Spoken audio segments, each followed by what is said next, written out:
Hi, my name is San. I'm a content creator, and a laptop is basically my bread and butter. From designing websites in Figma to shooting and editing videos in DaVinci Resolve, I've been doing most of my work on a 2020 MacBook Pro M1. I know it's 5 or 6 years old already, but this laptop still does things beyond expectations. I do have a video of the M1 MacBook Pro, so here's the link if you want to check it out. I really loved my M1 MacBook Pro.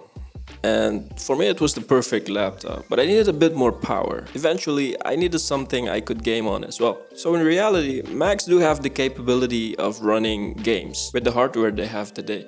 But the compatibility is the issue. Most games aren't supported on Mac, so I decided I wanted my next laptop to be a Windows laptop. And with so many on the market, I had to do a ton of research. I wanted something that felt similar to Apple's design aesthetic. I was looking for something minimal and something that looks and feels premium at the same time. And if you want raw power, you're gonna have to go the gaming laptop route. At first, I was thinking about a Razer Blade. It was everything I looked for. It checked all my boxes, except for one, my wallet. So I had to look for something else. I had to lower my standards. So if you're wondering why I'm going for a laptop instead of building my own gaming PC, it's because I move a lot. I travel a lot, so I need to be able to work on the go. So that's the reason why I'm opting for a laptop in this case. So I had to look for something else. I had to lower my expectations somehow. And then I came across Lenovo's Legion Pro 7i. This is an older version, but I heard tons of good stuff about Lenovo's Legion lineup. So I went with this one. This configuration comes with a 14th Gen i9 CPU, 32 gigs of DDR5 memory, an RTX 4080 graphics card which has 12 gigabytes of VRAM and 2 terabytes of SSD storage. So if you haven't noticed, by the looks of it, this laptop has a pretty minimal design. The design and build, I would say, comes close to what Apple has to offer. It has an aluminum build with thin bezels on the screen, except for the bottom part here. You have a 1080p built-in webcam on top. I think this part feels a bit weird, but it does come in handy when opening the lid with one hand. Most of the ports are in the back, which I really like, so all the cables and stuff won't be visible to you. On the left you have a Thunderbolt 4 USB-C port and one USB-A port. On the right you have a headphone jack, a webcam lock switch and another USB port. This is what it looks like in the back. You have an Ethernet port, some more USB ports and HDMI. The only thing I wish they added as well is a SD card slot. It wasn't a deal breaker. I'm used to using a USB-C dock anyways, so guess we'll stick to that. It does come with a huge 330 watts charger, which is pretty hefty. It does support USB-C charging, but it wouldn't be as fast as the 330 watts charger. You've got 2 down-facing speakers at the bottom, which sounds pretty good for a Windows laptop. It says here that the audio is done by Harman Audio. So if you ask me, the audio on this thing is pretty solid for a Windows laptop.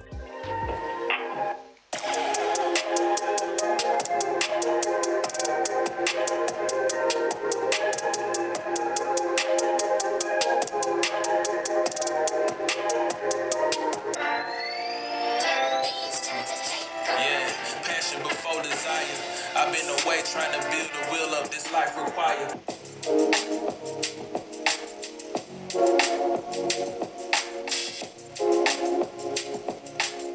The keyboard is nice as well. It's very sturdy with minimal flex on it. I love having a number pad on keyboards, so this was a plus. It does come with adjustable RGBs on the keyboard and on the front bottom side. You can always turn them off if you want that sleeper look. The trackpad is good as well. It's not a glass trackpad like I'm used to on the Mac, but it works and it feels pretty decent. I really like the design of this laptop. When you look at it, it doesn't look like a gaming laptop. It has that stealthy gaming laptop vibe to it, which I really like. I will say for some reason this laptop smudges easily, both on the armrest, around the keyboard and on the metal lid. You're gonna have to wipe this off pretty often. As for the display, I do wish I opted for an OLED panel, but I guess it would have been a bit more expensive. This comes with an IPS panel with 500 nits of brightness, 100% DCI-P3 color coverage, and 240 Hz refresh rate with a 3 milliseconds response time. The resolution of this display is a 2560 by 1600, which is a 16 by 10 aspect ratio. It is a matte display, which is not everyone's first choice, but for daily use, this panel has been pretty good. Media consumption and gaming has been excellent. I do struggle with some color accuracy, when it comes to my work. To compensate for that, I have to use my phone as an external monitor just to be sure my content looks the same on other devices. I'm not sure if I'm using the display correctly or if I'm choosing the right color profiles. I tried calibrating it manually and it came out pretty decent, but the colors still look different in comparison to other devices. So to prevent having trust issues, I always color grade using an external monitor, such as my iPhone.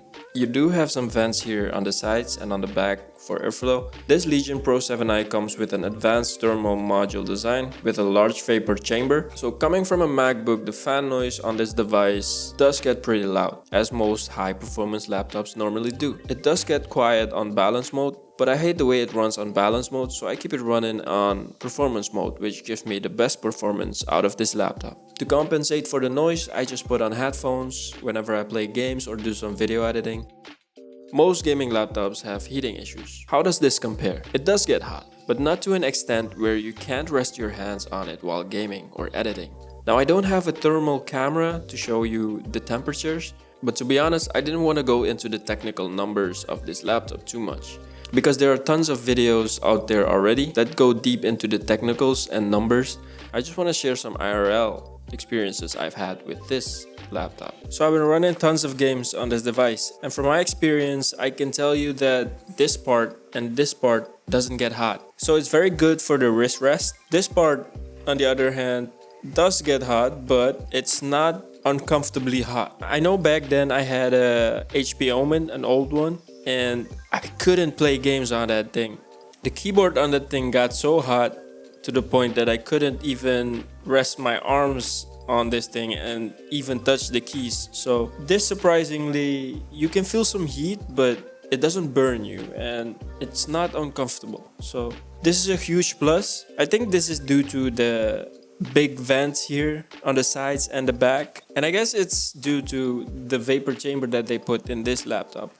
So I guess the vapor chamber works. It does get pretty loud, it does get hot, but not to the point where it's uncomfortable. So that's a plus, huge plus in my opinion. So I believe the longevity of a laptop depends on how you take care of the thermals. I occasionally clean the fans from time to time and have it sit on a stand whenever I'm at home for better airflow. I use a wireless keyboard and mouse, so I don't have to deal with heating issues while gaming or working. Performance wise, this is by far the most powerful workstation I've ever owned. The RTX 4080 combined with the Core i9 chip inside makes this a monster of a laptop. You can throw anything at it. It runs basically anything effortlessly. Renders that used to take an hour and a half on my MacBook Pro now finish in just 15 to 20 minutes on this laptop. Okay, so with all that power coming from this beefy machine, it does come with a drawback: the battery life. And I will say the battery life is terrible. If you're gonna get this machine, and I think the majority of high performance gaming laptops have this problem, just make sure you have your power brick with you at all times. On balance mode, you can get this thing running for a couple of hours, but on performance mode, just keep it plugged in. This device consumes so much power, it goes from 100 to 0 within a blink of an eye.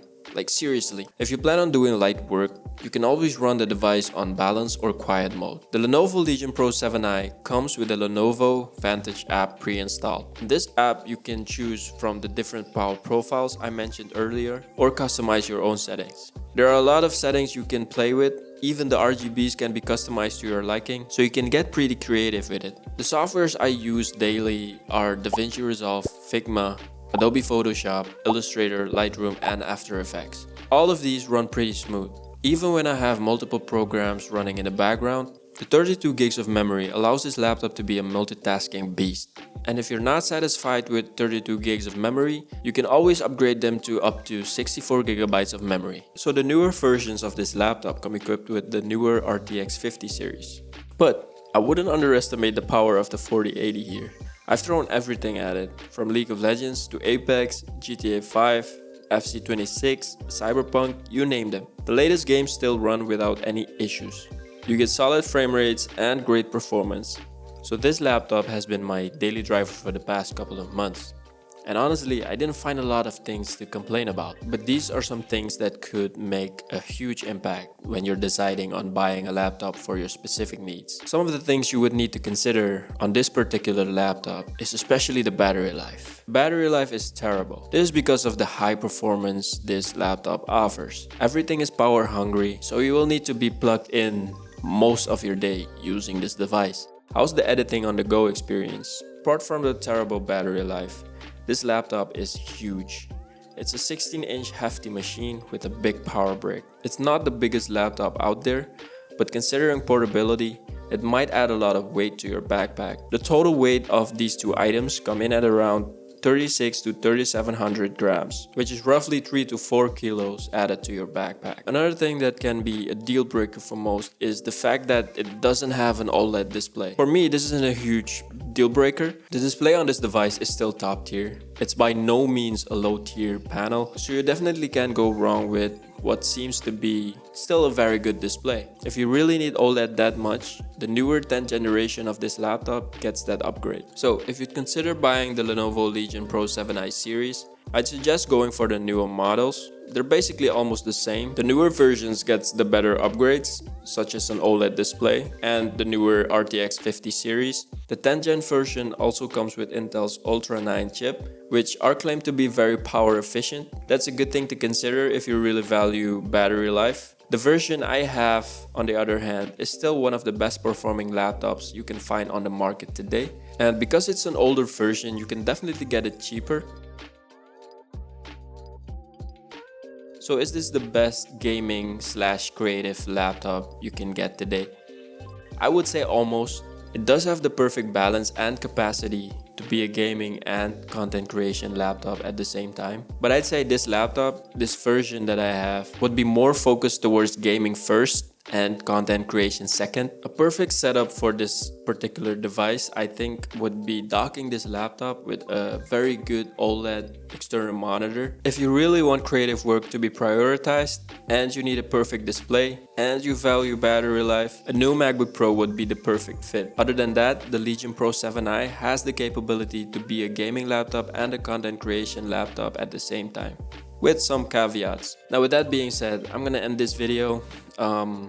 I would like to know what you think about this laptop down in the comments. And if you like the video, feel free to hit that like button and consider subscribing for more. I'll catch you in the next one.